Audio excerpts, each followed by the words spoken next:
کسی بھی بڑی شخصیت کی تاریخ ولادت یا تاریخ شہادت میں اختلاف ہو جانا کوئی اچنبے کی بات نہیں ہے، مگر ہم یہ دیکھتے ہیں کہ افضل البشر بعد الانبیاء والصدیق حضرت سیدنا عمر فاروق رضی اللہ تعالیٰ عنہ کی تاریخ شہادت یکم محرم جب آتی ہے تو اس سے پہلے ہی 26 ذی الحج کے پوسٹر بنا کے شائع کر دیے جاتے ہیں، جن کے پیچھے یقیناً مخصوص عزائم ہوتے ہیں۔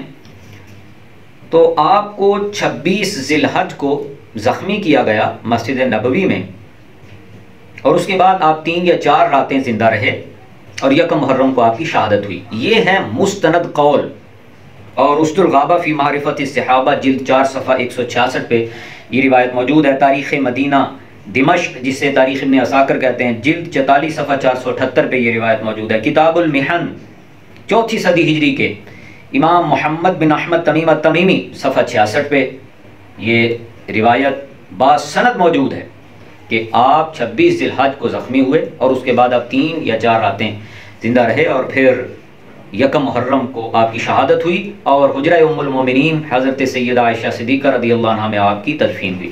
26 ذی الحج کے جو پوسٹر شائع کیے جاتے ہیں اس میں بھی نیچے کتب کے نام تحریر ہوتے ہیں۔ طبقات ابن سعد کا نام لکھا ہوتا ہے۔ ابو بکر بن محمد بن سعد کمزور مجہول الحال راوی ہیں اس روایت کے جو طبقات ابن سعد میں 26 ذی الحج کا جنہوں نے قول کیا۔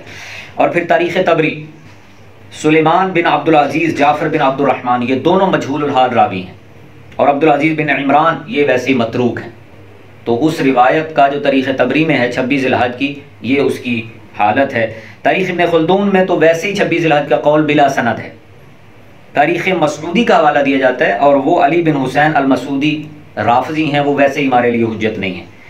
تاریخ ابن کثیر کا بھی حوالہ دیا جاتا ہے، تو حضرت حافظ ابن کثیر نے کئی اقوال وہاں پہ درج کیے ہیں، لیکن پہلے قول کو ترجیح دی ہے، یعنی یکم محرم کی شہادت کو انہوں نے بھی ترجیح دی ہے۔ تو اس میں اختلاف اہل سنت و جماعت کو تو بالکل بھی نہیں ہے اور کرنا بھی نہیں چاہیے۔ ہاں، ان کا یوم شہادت یکم محرم کو عقیدت و احترام سے منانا چاہیے۔